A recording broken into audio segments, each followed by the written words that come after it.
Great. We are live. Namaste. Good morning. Adab. Sat Sri Akal. Sabhi ko. Ashish Banka from HR Sampark welcomes you all.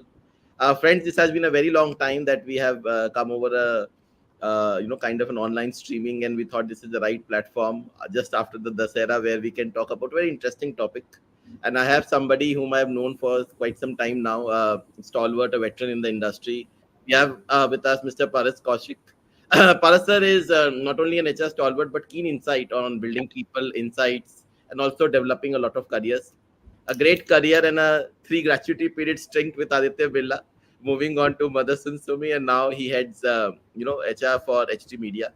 He's based out in Delhi and a proud North Sampakin. Today the topic is very interesting, folks, because we're talking about AI. As we say in Marathi, I ani tai ani AI. Tuja namaskar. While we are all embracing and accepting AI as a part of our process, very importantly is the campus placements. This is a piece which has been quite reckoning for quite some time. And how do we nudge over this AI? How do we build this interface with AI and the campus placement? And we have somebody who is an expert, a keen learner on this, and he will throw some great insights, which will be a learning process for all of us. We are shooting this on YouTube. In case you are able to join and view it later, that is the reason we are getting it live on stream time and getting it over YouTube. So we start with the first question. And welcome, sir. Thank you so much for sparing time and on a busy schedule, and specifically on a weekend on a Sunday. The first question, sir, which comes to our mind, and specifically when we talk about AI, is if you can help all of we as audience, we sometimes we misunderstand what is AI, and we feel any automation is AI. If you can help us to understand what actually is an AI. You see, where do we start from? For that, we'll have to understand the basic. The basic is, let's say, software or coding that we talk about, right? So in software, what happens is when we say if A is equal to B, then do X or do Y. So in that, the task is understood. You describe the task in a code, and the computer does the task, right? Now that's a typical way of how our softwares have been working. Then comes AI or deep learning, where inputs and outputs. There are multiple inputs, there are multiple outputs possible, and we collect examples of inputs and outputs. We put weights that converts the inputs to outputs, and therefore the computer now converts the new inputs into outputs. So that's the deep learning how it works. It's not pure automation. It's not pure automation. It is significant amount of machine learning that has happened, which is results into the output being something. Like, let's take a very simple example. One of the toughest things that AI has been able to work on is not some large corporate problems, but the problem was that if they put an image of a dog, the system should identify and say it's a dog and not a cat, right? It's so simple. It looks so simple. In human eyes, when we look at a dog, we know it's a dog. The question is, how can an AI figure out that it is a dog? That's the question. Now, it has ears. A cat also has ears. It's furry. Cat also is furry, right? It's got a long nose. Even a wolf has a long nose, right? So, therefore, this interpretation of multiple inputs going into multiple outputs and talking to each other is what gives us the AI possibilities. A quick answer, on that. Yeah, thank you so much, sir. I think that is very interesting, because generally most of the people in the fraternity itself also understands AI as automation. It is completely different from that. But specifically on a campus placements, where we have been doing a formal process of going for interviews and then having 2 3 rounds of interviews and then shortlisting people, coming back and rolling offers, how does AI has come into this entire process, and how the landscape is changing, like in terms of AI's impact on campus placements? No, it's a significant impact. I would not say a minor impact, and it disrupts the campus hiring process. It disrupts the way organizations recruit and how institutes manage campus recruitments. I'll give you an example. Back in 2009, 2019 or 17 or 18, 17 if I'm not wrong, we stumbled upon a tool which does psycholinguistic analysis Hmm. and makes people take an interview through a bot. The video is recorded and a psycholinguistic report is generated on the big five model of psychology, psychometry. So I was very keen on adopting that tool, and in 2017 I said we will go to a campus with this tool, but none of my hiring managers, HR people will travel there. Only we will deploy the tool. All 250 people, students who wants to apply, will apply through this tool, and all 250 will take an interview. Now, Ashish, that is unheard of. What is expected is you go there, you do a group discussion, then you shortlist, then you interview. We said no, nothing doing. Whosoever wants to apply can take an interview for Aditya Birla Fashion and Retail using this particular tool, AI tool, and we will identify the top 4 or 5 and give them an offer. Right Hmm. now, that disruption in the campus was IMT Ghaziabad. The disruption was IMT was not prepared for it. IMT was like, hey, but our top talent, day one, day zero, pecking orders, everything changes. Right in the application, I have put in the assessment as well. Now, this is one such a disruption, and this is about what 8 years old story that I'm talking about. So today, AI will significantly impact the way we are assessing. However, the human touch should not go away. You see, what is important is to maintain that human touch, we should focus on integrating AI where data can guide the decision. Where data can guide the decision while leaving a deeper value based interactions for human recruiters. So, what am I saying? I'm saying that use the AI to do the initial shortlists, to reduce the number from 250 to 50, use AI, and then add human interactions on top of it, therefore taking the right decision. I have a lot of questions, sir. People have already submitted their questions from the academic and the HF fraternity. I will ask one of them here. Is very interesting. You talked about HR's non-presence in a campus drive and getting people selected. When we interview as HR leaders or professionals, we generally have a gut feeling of a candidate. No recruitment is right or wrong, and neither recruitment comes out. It's more of a gamble, where we put based on the competency assessment and we feel it is 80-90% correct. AI is just looking at the data. Do you feel that AI's involvement will impact the students who might not be based on the criteria which has been given for campus placements, but can be equally good? There are so many examples which we have done, that we have hired people out of the kind of a JD, and then they have performed and they've grown up to the success ladders we all have seen in our career. Do you feel AI will eliminate that point of success stories which we have been talking about? Let's take the same example. Yes, it will. I'll give an example.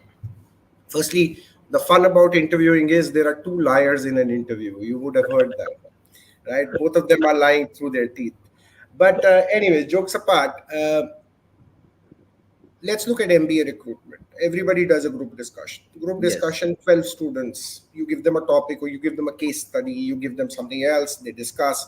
You are sitting there listening to each one of them. There might be that one or two of them, three of them who are actually switched off completely with the process itself and they don't want to participate. Correct? Hmm. However, we will not shortlist them. We will generally shortlist the person who is extrovert, speaks his heart out, speaks his heart out, uh, is aggressive or assertive. But the guys who are quiet, three, four of them, they will automatically not get shortlisted. Case one, where we are using no AI, no tool. Case number two, all 12 of them went through a video interviewing. And now you decide which are the top three you need to shortlist, top four you need to shortlist. Game changes completely. Maybe those three people who were not interested in that GD might have spoken far better, their heart out, are also extrovert. Even if they are introvert, there's no problem with that. Yeah, these are styles. And therefore, AI is using pure data. We are using that. However, after that, when we put a human interface on top, we can solve for the AI biases, because AI also takes certain biases. That's the problem with AI. It is also biased because it is learning from a data set. Now, that data set has a lot of information, but can be biased also. So that means what you want to say is, while it improves the candidate experience, it gives them an equal opportunity, but Yes, also it has its own biases which has to be tackled upon when it yes. comes to AI. Specifically, sir, if we look at it, a very interesting question which Gopi has asked. Gopi is a part of MET Calcutta. He is asked that with AI streaming many aspects of campus recruitment and process, how can the institutions balance the efficiency gained from the automation with the need of personalized human interactions that are crucial for understanding for candidate potential beyond their resume? What he wants to say is, that AI coming into, what does the institution needs to do so that they can effectively navigate AI's, this art of selection or rejection. You got it. Gopi, thank you for that question. Very insightful. Uh, the question, I can't tell you what to do. You need to decide what needs to be done. But I can give you a scenario. Where you are at Amity, Calcutta, I'm sure you are creating every year a brochure or a placement book report which has got data of all the students. And let's assume the batch has 250 students. So you are creating that online or offline brochure which you will send to all HR people with PDFs and their CVs, right? This is a standard practice. The question is, view it from a recruiter standpoint. Is the recruiter actually going through that brochure, reading pages? Is that person doing that? I would say yes, they are, but not they are not spending as much time on that brochure as much you have created. You've taken time in creating. Now let's take a scenario. Instead of now giving a brochure, you send, and I'm the recruiter, you send me a link, and the link has 250 2-minute videos of all the students Hmm. on basic two questions. Question number one, tell me about yourself. Hmm. Question number two, which has been your greatest accomplishment? That's it. Two questions. And you've given students 2-3 minutes to respond, and now their CVs are coming, their video interviewing is coming. And with that video interview, if you used an AI tool already on the campus, I also have a brief half-page report on them. Now imagine the value you have added in a recruiter's life. Hmm. Yeah, His life it's has the become same very thing. easy. Yeah. Sorry. His life has become very easy, sir. Like, Yes, especially. yes. You just use the AI tool before the recruiter is even thinking of using it, and you've given it to them. That, sir, these are the 250. Now you decide who you want to hire or who you want to shortlist. Very interesting. So also, with this, what you mentioned, the leading question comes that this also improves the skills of the candidates, specifically if college starts embracing the AI. Do you feel in the world of Chat GPT, where not even the normal questions or the draft, we have heard stories that engineers are even coding, copying the codes also from the Chat GPT. In this era where the data has become so easy, the interpretation skill is required from the student, because we are talking about students specifically because they are the nation building. As we hang our boots slowly in our graduate, they will build up the nation. Do you believe AI's acceptance is more of understanding and doing the work easy rather than building it into our day-to-day lifestyle for building the efficiency and the output of the quality of work? So okay, so there's I went through one of the session, and there's a beautiful quote he shared. He says, somebody asked, "Will AI take our jobs?" Hmm. Yeah. So Answer to that was AI will not take your jobs. AI will enhance your jobs, make it better. The other is angle to this was the person who does not use AI will become replaceable. So the person who does not use AI Hmm. is at the highest risk of losing the job. That's another interesting insight that came through. Why am I sharing that? Is that there was a time when email came into picture. Adoption took some time. Not everybody had an email ID, but eventually everybody learned and adopted email, right? Yes or no? Yes. There was a time we all were on the old school phones, the Nokias. Many of them moved to BlackBerry, and then people said, why do you need a BlackBerry QWERTY, etc., all of that. But the BB Messenger was very good. And then in 2009, 10, 11, people started switching to a smartphone. Hmm. It took some time. Now Yes. everybody has a smartphone, Yes. right?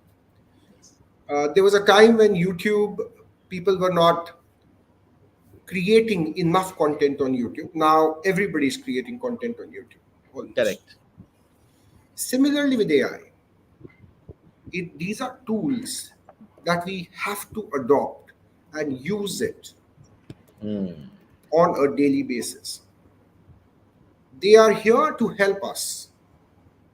We and now obviously in any adoption there are certain early adopters. Now I'm an early adopter. Many of them have not done.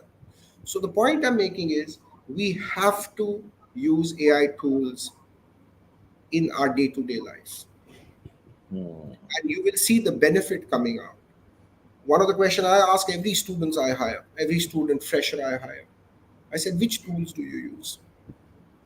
AI tools. Then I ask, on what use cases do you use it?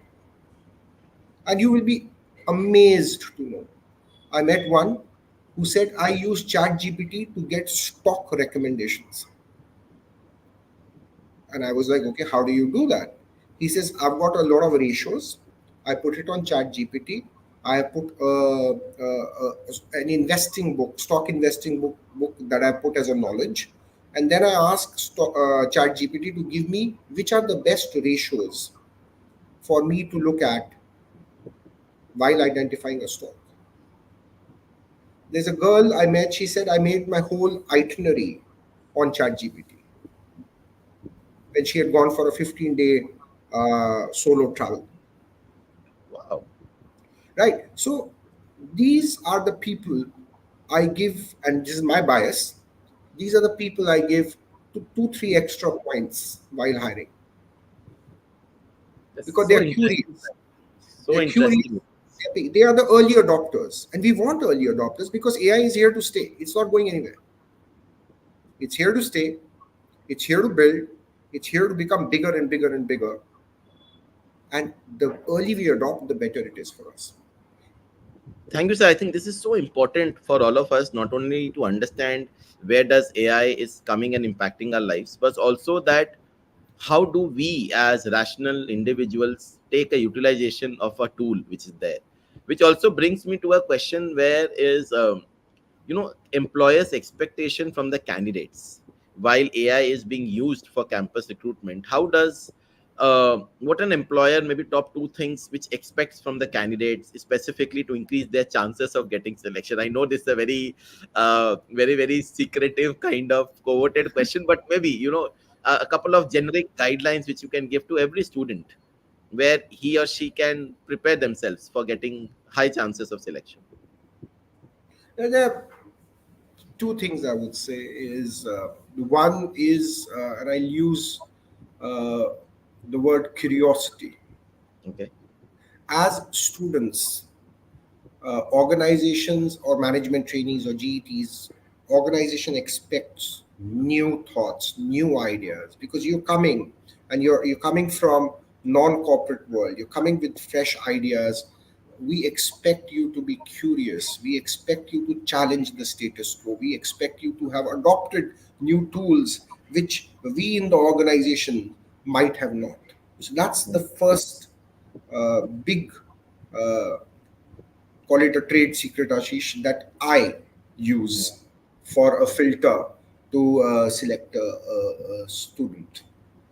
So the curiosity is extremely important.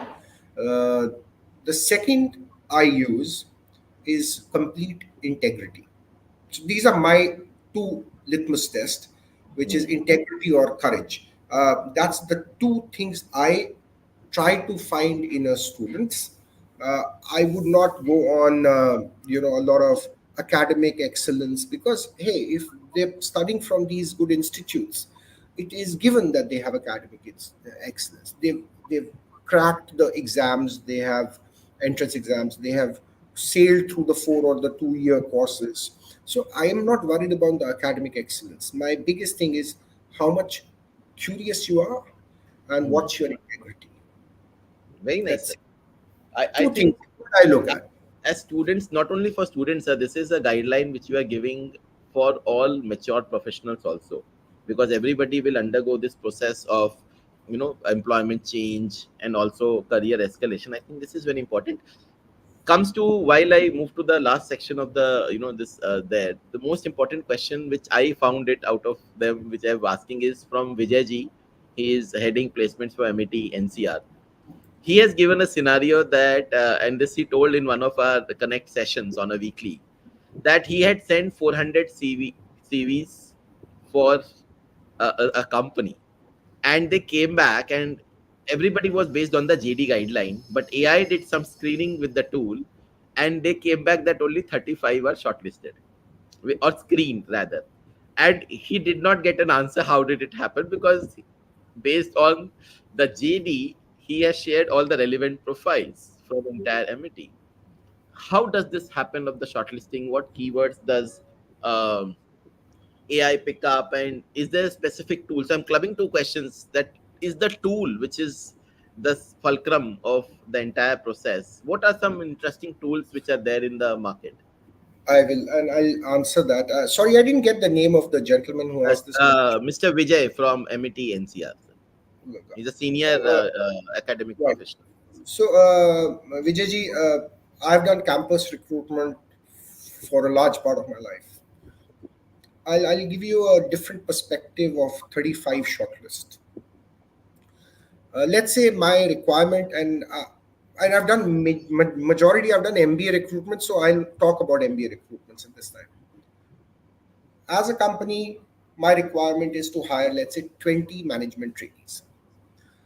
20 management trainees, and I'm visiting 5 MBA colleges. So that means on an average, from each college, I will hire how many? 4 people. On an average, four. If I have to hire 4 people from, let's say, Amity Noida, Hmm. four is my number. It can go to five, it can be three, but four is my average. What do I need? Four multiplied by three, I need 12 people to interview. Yes, Okay. In order for having 12 people shortlisted for the interview, I need 12 into 3, 3 GDs. correct. 36 is the number that is coming from there, Vijay. 36 is not coming AI. Now, if I had to come to Amity and hire 50 people, number would have changed. 150 technically. Good. Yeah. So the mathematics of numbers shortlist happens through this. That's one perspective you need to keep in mind when a company is coming, because company will go to 4 campuses, 5 campuses, 8 campuses, will hire equal number of people because they also want diversity in their management trainee pool, management trainee cohort, right? So that's the part one of your answer. Let's go to part two of your answer. Which tools are they using? I don't know in this case what they are using, but there are significant amount of tools that you can use. And let's take an example of Chat GPT. In Chat GPT 4.0, you upload the JD, you upload, which is a PDF, and you ask Chat GPT for this job, what kind of skills, what kind of competencies are required. Chat GPT lists out those. Then you upload 4 PDFs, which are 4 CVs, and ask ChatGPT, that can you tell me and rank order these four CVs as to who will best suit this particular job as per the skills and competencies you have shared, and that task can be done. It's so I don't know whether they used XOR, Eightfold, Texito, whether they used Chat GPT, Perplexity, Meta AI, Grok. I don't know, but there are many tools that are available that today can ease your life completely. I'll give you one more example, just a third one. This is interesting. Okay, so we all today you don't need a paid subscription. A base level AI is everywhere, and especially in WhatsApp it's there. So I met one of my salesperson who was to pitch a particular product of ours to a recruiter, and he was searching the web and identifying what this recruiter does, what kind of jobs he posts, etc. Uh, the recruitment consultancy firm was a tech recruitment consultancy firm, and this was a new sales guy. I met him and I was there somewhere, and I told him, "Yeah, why don't you use your WhatsApp and ask those questions on Meta?" And suddenly the answers started coming in, which were far more important, far more specific, far more concise for the sales guy to make a pitch to the recruiter. I'll give the same analogy now to a student level. Let's say a company is coming, Aditya Birla Fashion and Retail, Hindalco is coming to your campus. Students are going for the interview. All they have to do is ask their WhatsApp Meta 5 questions on Hindalco, and they are prepared. They're prepared. Earlier, we had no ways of doing that. Today, when a student enters that interview, he knows what Hindalco is up to, what is happening, and is better prepared. Yeah. So use AI as your personal assistant to do anything, virtually anything. That's my humble request to all the uh, participants who are part of this podcast, that use it for anything. Very importantly, sir, thanks. Shubham has mentioned me that Parasar is in AI university itself. Thanks, Shubham, for that feedback to me. Another question is from Vidya. She heads placements with DY Patil, Mumbai. And she has asked an interesting question on WhatsApp to me is AI also links with data privacy and protection. Uh, I am not asking elaborate what she has asked, but maybe how do we safeguard this data protection, and is it safe or something which we need to take some precautionary measures to, you know? Vidyaji, if you have Facebook on app installed on your phone, and if you got Twitter app on your phone, your data significantly is out there. So from a privacy standpoint, your data is already out there.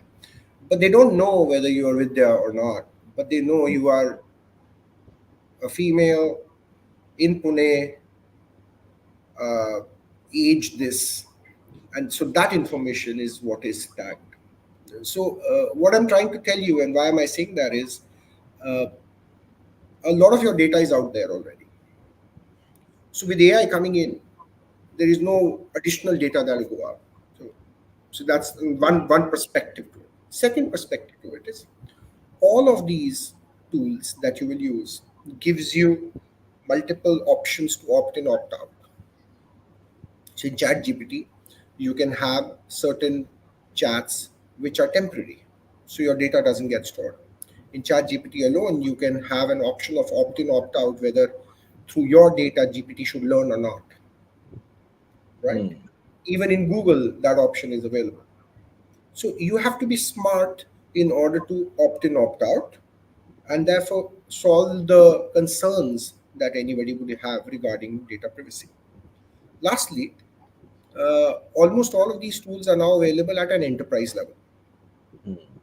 So if DY Patil wants to empower their faculty, students to use AI tools, and let's say you partner with OpenAI, you can get an enterprise version, or you partner with Meta, or you partner with Google Gemini. You take the enterprise version so that your data is stored where you want it to be. So options are available. Yes, there are risks, but those risks were there even with email, even with phones, even with our data on all the social platforms. Thank you. Folks, there we are closing on the time. We'll ask last two questions. Yeah. And this question is from Dr. Karthike, who heads placements and career development cell for institute in Coimbatore, Sri Ishwar Institute. He has asked that how does AI handle large volumes of applications in campus recruitment without compromising on the quality of hire? How AI manages Large volumes of applications in campus recruitment without compromising on the quality of hire. oh well, it I I, I think if I got the question right, Sure. uh, the largeness of applications and quality of hire is what Ye- you're talking about. Yes. There's one learning I've had, sir, is whenever there is a large task, break it down into pieces in order to make sure your quality is high standard. And I'm talking about AI itself. If I've got a if I've got a problem in my head which I want AI to answer for me, one option is to draft the problem in one paragraph. Second option is to draft the problem in about 10 bullet points and ask each bullet point separately for AI to respond to. So it's called chunking. We chunk the problem statement into multiple parts. And that is one technique that has worked for me. Right? An example I'm just taking. Another example is there are now tools that are being built out, and I'll take another example of this company called Vector Shift.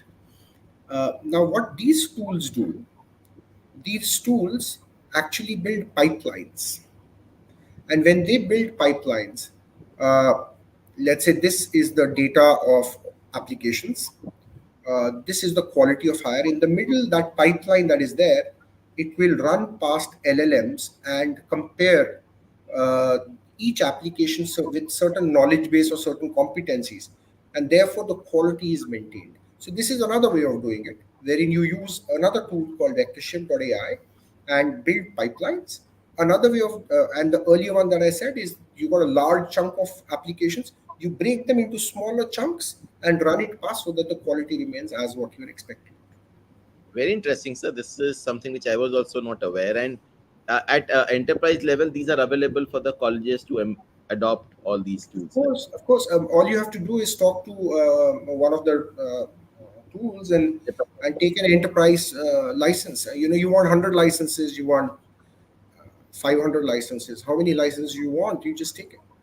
They're available at enterprise level, and your data Okay. is secure. Thank you so much, sir. I think that was the last question of this podcast, and this is from Sham. He heads career development cell for Ballari Institute in Karnataka, and is an apt question to end this podcast. Also, how do you see AI is evolving in recruitment over the next few years? You know, anybody's guess, but I think the entire recruitment will be automated, entirely, end to end. A day will come when the applicant will just have to press a button. He will get a video of the company, which is the employer branding, how that company is great. He will get a video or he will get a reel of the job. That's where the job description is explained. If that job is a job where assessments are required, which is, let's say, tests, there will be tests that will come. If that job requires an interview will be done through a selfie or bot will ask. Moving ahead, the person will get hired, shortlisted for one round of that physical interview, which many companies will also stop doing. Mm. This is the, and it will happen. It will happen. It's just which company does it first. Like I said, 8 years ago, I did it for IMT Ghaziabad summer placements. I did it. That's all. And it will happen. Very interesting, sir. I think one important lesson in this 35 minutes of podcast is not only your deep knowledge on this subject, but the kind of interest and the love you have generated for AI will also is very important for all of us to know the subject well, rather than just talking it about superficial, which we were also discussing. I can't thank you much from the entire Sampark family for sparing this golden time. And as we say, this is very important that this is a continuous learning.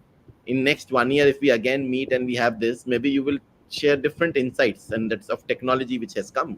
So whatever it is today, it is relevant. It might become obsolete tomorrow.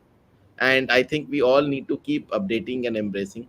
I will just say two lines for you from the entire Sampark family, just to make us make you feel that how we felt for this discussion is क्या सुबह ये आई है क्या सुबह ये आई है कि हमारी पलकें भी मुस्कुराई हैं क्या Yeah. सुबह ये आई है कि हमारी पलकें भी मुस्कुराई हैं पारस साहब आपने इस पॉडकास्ट में क्या समा बंधाई है Thank you very much, Ashish. I Thank thank you. you so much, sir, for your insights. I think so many colleges, everybody would reach out to you for getting your insights on this because, as I say, your deep understanding and learning from one way, and second is how do we as people who might not be doing that kind of effort, and we are happy to share that, how can we learn from this and pick up where we have to use, because everybody will not do that effort. So this is this is a very open secret which we all know.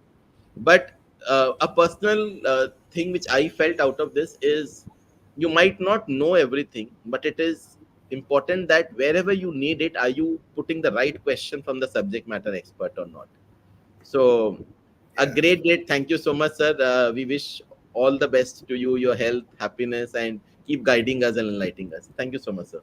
Thank you very much, Ashish, and my participants. Thank you very much for listening to me. I just have one request. And my request is all of you in the next 5 minutes, open your WhatsApp and ask that one question to Meta, that AI. Start using AI. If you have ChatGPT installed, wonderful. If you got some other tools involved, wonderful. Ask that question. And next time, before you go out and search something, ask the question to AI. Because you need to learn to ask the right questions and therefore make that start today if you have not done it already. And it can be anything, any question, including you can ask a greeting message for the Shera, or a poem on Diwali, or anything. Just make it fun. Get your children's homework done through that place. So get ideas from there, but just keep using it. My only request: start it today. Start using it. It's never late. Thank you so much, sir. Thank you. Thank you. Thank you. Thank you, sir. Bye.